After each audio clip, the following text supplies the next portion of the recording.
Hello students, welcome back again. So students, आज के इस वीडियो में हम डिस्कस करने वाले हैं previous year math basic paper का case study solution. So case study को हम अच्छे तरह से अगर हम क्वेश्चन को समझ में आ गया तो उसको सॉल्व करने में बहुत ही आसानी होगी। तो पहले देखते हैं क्वेश्चन को अच्छी तरह से रीड करते हैं क्या बोल रहा है। देखो, singing bowls hemispherical in shape. यहाँ पे एक फिगर देखो, यहाँ पे एक सिंगिंग बाउल्स है, are commonly used in sound healing practices, right? Mallets, which is in the form of cylinder, okay, is used to strike the bowl. यहाँ पे एक क्या है, एक बाउल है और यहाँ पे एक मैलेट है, इसको इसके साथ स्ट्राइक करेंगे तो साउंड आएगा, right? One such bowl is shown here, which dimensions are, देखो, hemispherical bowl has outer radius 6 and inner radius 5। देखो, ये जो हेमिस्फेरिकल बाउल ये कैसा शेप में होगा, ये ऐसे शेप में होगा, ओके, ये ऐसा शेप में होगा। तो ये क्या बोल रहा है, इसका आउटर रेडियस कितना है, यहाँ पे दो रेडियस है क्योंकि दो सरफेसेस हैं, ओके। तो आउटर रेडियस है 6। सपोज ये बड़ा वाला है आउटर रेडियस, दैट इज मैं R1 लेता हूँ उसको 6 centimetre, right. And inner radius कितना बोल रहा है, 5। तो इनर रेडियस सपोज ये जो स्मॉल साइड है, सपोज इसको मैं R2 लेता हूँ, ये है 5 सेंटीमीटर। आई बात समझ में, ये बाउल का चला गया। ये जो मैलेट है ये कैसा शेप में है, ये एक सिलिंड्रिकल शेप में है, राइट। सो इसका हाइट कितना बोल रहा है, 10। तो suppose h equal to 10 cm, okay. और क्या बोल रहा है, रेडियस क्या बोल रहा है, 2 सेंटीमीटर। सो इसका जो रेडियस है small r, that is 2 centimetre. Next question देखते हैं, what is the volume of the material used in making the mallet. So ये मैलेट को बनाने के लिए कितने वॉल्यूम का मटेरियल यूज होगा बोल रहा है। इसका मतलब इसका वॉल्यूम हमें निकालना है। ये कौन सा शेप है, सिलेंडर। सो सिलेंडर का वॉल्यूम का फॉर्मूला हमें पता है, क्या है, पाई r²h। सिर्फ वैल्यू पुट कर देना है और कुछ भी नहीं है। 22/7, r² का मतलब 2 का स्क्वायर इंटू h का मतलब 10, ओके। सो 22/7 इंटू 4 इंटू कितना, 10। ये आप खुद ही कैलकुलेट कर लेना कितना होगा, राइट। सो नेक्स्ट मूव करते हैं question number 2। The bowl is to be polished from inside. अगर ये अंदर वाला साइड को हम पॉलिश करना चाहते हैं तो क्या बोल रहा है, find the inner surface area. ये जो बाउल का inner surface area, inner bowl कौन सा शेप में है, हेमिस्फेरिकल शेप में, तो उसका सरफेस एरिया का फॉर्मूला क्या होता है, 2πr²। दैट इज हम इनर रेडियस को हम क्या ले हैं, R2। सो 2πr²। यहाँ पे भी वैल्यू पुट कर देंगे तो 22/7 इंटू R2 का स्क्वायर का कितना होगा, 5 का स्क्वायर, ओके। तो ये भी आप लोगों ने कैलकुलेट कर लेना है क्या होगा इसका value, okay. Let's move to question number 3। Find the volume of the material used to make the bowl. ये बाउल को बनाने के लिए कितने मटेरियल लगे होंगे, ये हमें पूछ रहा है। सो यहाँ पे देखो, suppose this is the bowl, okay. तो यहाँ पे जो मटेरियल लगा है उसका वॉल्यूम कौन सा है, ये वाला है इसका वॉल्यूम। मैं जो इंडिकेट कर रहा हूँ ये होगा उसका वॉल्यूम। ये वॉल्यूम हम कैसे निकाल पाएंगे इस वॉल्यूम को। सो टोटल वॉल्यूम कितना होगा, देखो, आउटर साइड का वॉल्यूम माइनस इनर साइड का वॉल्यूम। तो अगर हम माइनस कर देंगे तो ये वाला वॉल्यूम हम आसानी से पा जाएंगे। तो कितना होगा, 2/3 पाई r1³ माइनस 2/3 पाई r2³, ओके।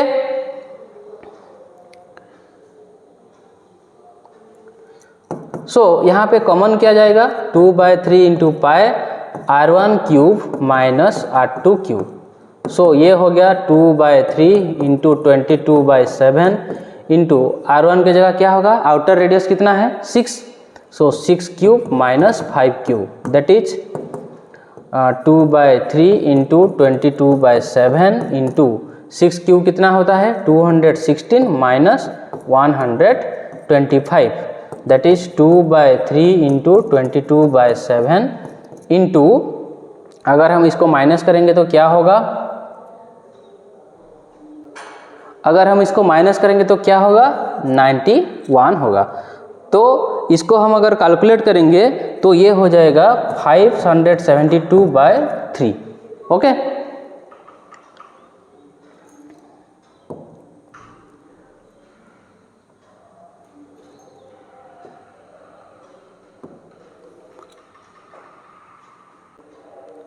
अब आया आखिरी question, find the total surface area of the mallet.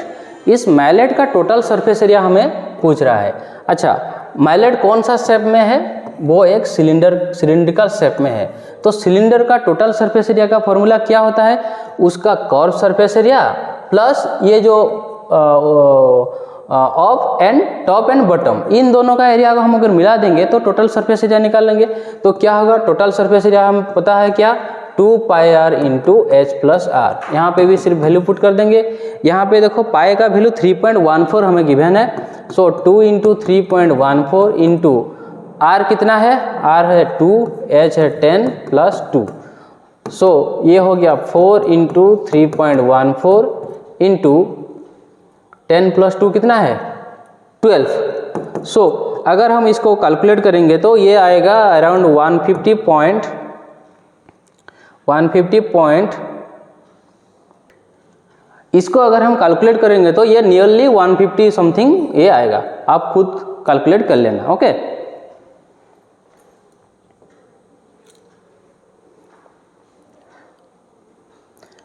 अब देखते हैं केस स्टडी नंबर 2। ये क्या बोल रहा है, some student were asked to list their favourite colour. यहाँ पे देखो एक फिगर है। सो स्टूडेंट लोगों को बोला गया कि उनका फेवरेट कलर लिखें। Okay, the measure of each colour is shown by the central angle of A pie chart. यहाँ पे देखो पाई चार्ट में गिवन है। तो क्या बोल रहा है, इस पाई चार्ट को देख के हमें ये क्वेश्चन का आंसर करना है। Okay, if a student chosen at random then find the probability of his and her favourite colour being white. अगर हम एक स्टूडेंट को चूज करेंगे तो क्या प्रोबेबिलिटी हम निकालेंगे, व्हाइट कलर आने का प्रोबेबिलिटी क्या है। तो देखो यहाँ पे बच्चों, व्हाइट कलर कितने डिग्री है, 120 डिग्री है। तो व्हाइट कलर का प्रोबेबिलिटी कितना होगा, 120 डिग्री डिवाइडेड टोटल कितना है, टोटल हम अगर मिला देंगे तो कितना होगा 360 डिग्री। तो ये हो गया हमारा आंसर। सो ये होगा कितना 1/3 हो जाएगा। सबसे आसान question. Next question, what is the probability of his और her favourite colour being blue और ग्रीन। तो देखो ब्लू और ग्रीन, ब्लू कितना है 60 डिग्री, ग्रीन कितना है 60 डिग्री। सो 60 प्लस 60 कितना हो जाएगा, 60 डिग्री प्लस 60 डिग्री कितना होगा 120 डिग्री। तो अगर हम प्रोबेबिलिटी निकालेंगे तो क्या होगा 120/360। सो ये भी हो गया कितना 1/3। नेक्स्ट क्वेश्चन देखो, if 15 student like the colour yellow, how many students participated in the survey. अगर येलो कलर लाइक करने का स्टूडेंट नंबर कितना है 15, तो टोटल कितने स्टूडेंट हम यहाँ पे निकालना होगा। तो देखो पहले येलो कलर का सेंट्रल एंगल क्या है 90 डिग्री। ओके, तो येलो कलर का प्रोबेबिलिटी कितना होगा, प्रोबेबिलिटी ऑफ येलो कलर कितना है 90 degree by 360 degree which equals to 1/4। Okay, तो मान लेते हैं टोटल x स्टूडेंट है, टोटल नंबर ऑफ स्टूडेंट हमें पता नहीं तो उसको हम x लेते हैं।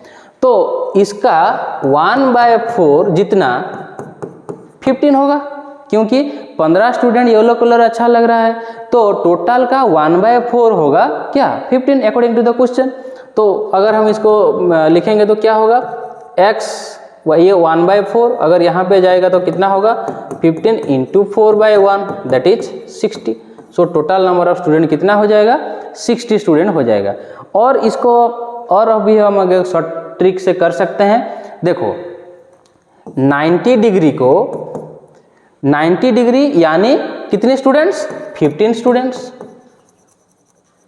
आई बात समझ में। येलो कलर कितना है, यहाँ पे देखो येलो कलर है 90 डिग्री और येलो कलर में स्टूडेंट नंबर कितना है 15 है। तो 90 डिग्री इक्वल टू कितना है 15 स्टूडेंट। 1 डिग्री इक्वल टू कितना होगा 15/90 और 360 डिग्री कितना होगा टोटल। सो 15/90 इंटू 360, तो ये भी आ जाएगा हमारा आंसर कितना 60। आपको जो मेथड अच्छा लगे वो फॉलो करना, right.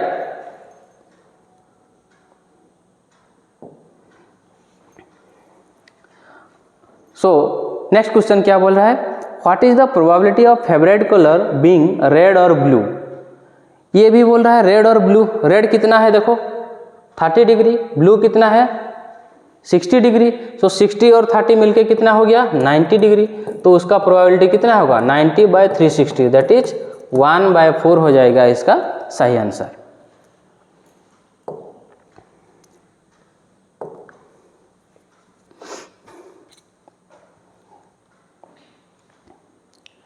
Next question, rainbow is an arc of colour that is visible in the sky after the rain और when water droplets are present in the atmosphere. ये तो आप फिजिक्स में पढ़ा ही होगा। तो कैसे रेनबो फॉर्मेशन होता है, अगर सनलाइट अगर वाटर ड्रॉपलेट में अगर वो इंसिडेंट होता है तो क्या फॉर्मेशन होता है, लाइट स्प्लिट्स हो जाता है उसका 7 कलर से, और जिसको हम क्या बोलते हैं रेनबो बोलते हैं।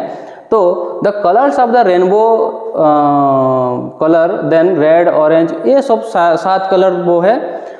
ईच ऑफ द पोलिनोमियल, ये क्या, एंड ये जो रेनबो का फॉर्मेशन है ये कैसा है, एक पैराबोला की तरह है। तो उसका इक्वेशन क्या है ax² + bx + s, ये रिप्रेजेंट करता है एक रेनबो को, राइट। तो यहाँ पे पहला क्वेश्चन क्या है देखो, the graph of rainbow y = fx shown in the figure. यहाँ पे देखो एक फिगर में है इसका ग्राफ, रेनबो का graph, okay. Right the number of zeros, इस कर्व का कितना जीरो होगा। हमें पता है क्या, अगर एक कर्व एक्स एक्सिस को जितना पॉइंट में कट करेगा और इंटरसेक्ट करेगा उतना नंबर ऑफ जीरो होगा। तो यहाँ पे देखो इस कर्व ने एक्स एक्सिस को कितना पॉइंट में इंटरसेक्ट कर रहा है 1 और 2, 2 पॉइंट में इंटरसेक्ट कर रहा है। तो इसका जीरोज कितना होगा, नंबर ऑफ जीरो हो जाएगा 2। Next question, if graph of a rainbow does not intersect the x axis but intersect the y axis at 1 point, then how many zero. अगर वो एक्स एक्सिस को कट नहीं करके Y axis को cut करता है तो कितना जीरो होगा। हमें क्या पता है हमें क्या, सपोज y = f(x), तो अगर वो x एक्सिस को कट करेगा तो ही जीरो बनेगा, अगर y एक्सिस को कट करेगा तो क्या होगा, जीरो नहीं होगा। तो यहाँ पे आंसर क्या होगा, कितना, हाउ मेनी जीरोज, तो नो जीरोज हम लिखेंगे, नो जीरोज और जीरो, कोई भी जीरो नहीं होगा, राइट।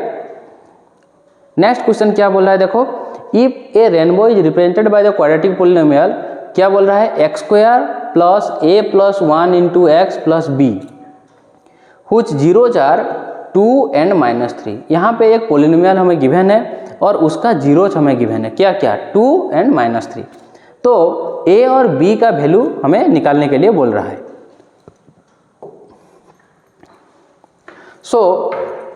सपोज मान लेते हैं पोलिनोमियल क्या है x² + a + 1 × x + b। यहाँ पे हमें 2 जीरो गिवन है, right. one is 2 another one is -3। तो अगर हम जीरो को उस वेरिएबल में पुट करेंगे तो टोटल वैल्यू कितना आएगा 0। सो क्या होगा p of 2 = क्या होगा 0। अगर हम 2 को 0 लेंगे तो यहाँ पे वैल्यू पुट कर देते हैं 2² + a + 1 × 2 + b = कितना होगा 0। सो दैट इज 4 प्लस ये अगर मल्टीप्लाई करेंगे तो क्या होगा 2a + 2 + b = कितना आया 0 आ गया। तो ये यहाँ पे देखो एक इक्वेशन बन रहा है 2a + b + 4 + 2 that is 6 = 0। Suppose this is equation number 1, okay. हमने एक जीरो को टेस्ट कर लिया, दूसरा जीरो को देखते हैं p of -3 दैट इज = 0। सो यहाँ पे वैल्यू हम पुट करते हैं, क्या होगा -3² + a plus 1 into -3 plus b equal to 0। -3 का स्क्वायर कितना है +9। तो -3 को अगर हम मल्टीप्लाई करेंगे तो क्या होगा -3a -3 plus b equal to 0। So ये कितना होगा -3a plus b 9 minus 3 that is +6 equal to 0। So equation number 2। So equation number 1 और equation number 2। So equation number 1 से मैं अगर इक्वेशन नंबर 2 को माइनस कर दूंगा तो क्या होगा equation number 1 minus equation number 2। तो इक्वेशन 1 को पहले लिख लेते हैं 2a प्लस b प्लस 6। ये अगर माइनस होगा तो इसका साइन सब चेंज हो जाएगा। तो ये -3 कितना होगा +3 है, प्लस b कितना होगा -b प्लस 6 कितना होगा -6 इक्वल टू कितना आएगा 0। तो यहाँ पे देखो ये जो b cancel 6 cancel 2a plus 3a कितना हुआ 5a इक्वल टू कितना आया 0। सो a इक्वल टू कितना होगा 0/5 that is 0। So value of a will be कितना 0।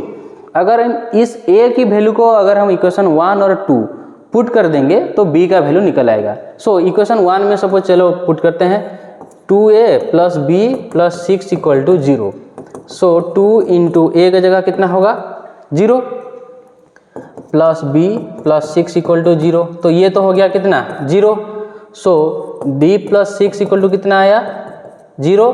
सो b इक्वल टू कितना हो जाएगा -6। सो a और b का वैल्यू हमें मिल गया कितना a का वैल्यू हो गया कितना 0 एंड b का वैल्यू हो गया कितना -6।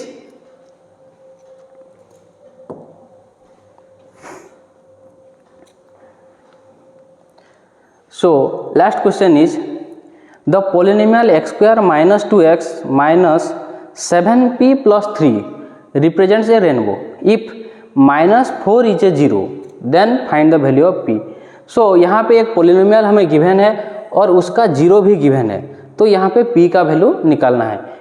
हमने इस नंबर को जैसे किया ठीक उसी तरह इस नंबर को भी हम कर सकते हैं। तो चलो करते हैं।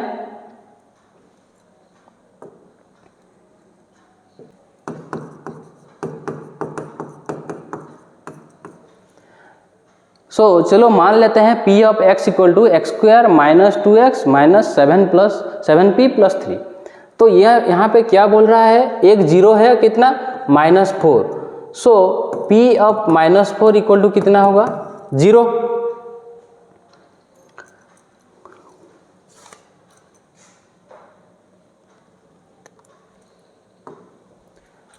तो ये हो गया। यहाँ पे वैल्यू पुट कर देंगे कितना होगा -4 का square -2 into -4 minus 7p plus 3 equal to कितना हुआ 0। सो -4 का स्क्वायर कितना है 16 minus minus plus 8 minus 7p minus 3 equal to हो गया 0। सो इसको हम कैसे लिख सकते हैं देखो 16 plus 8 that is 24 minus 3 that is 21 minus 7p equal to 0। So 7p equal to कितना होगा 21। सो p इक्वल टू कितना होगा 21/7 दैट इज 3 हो जाएगा इसका आंसर।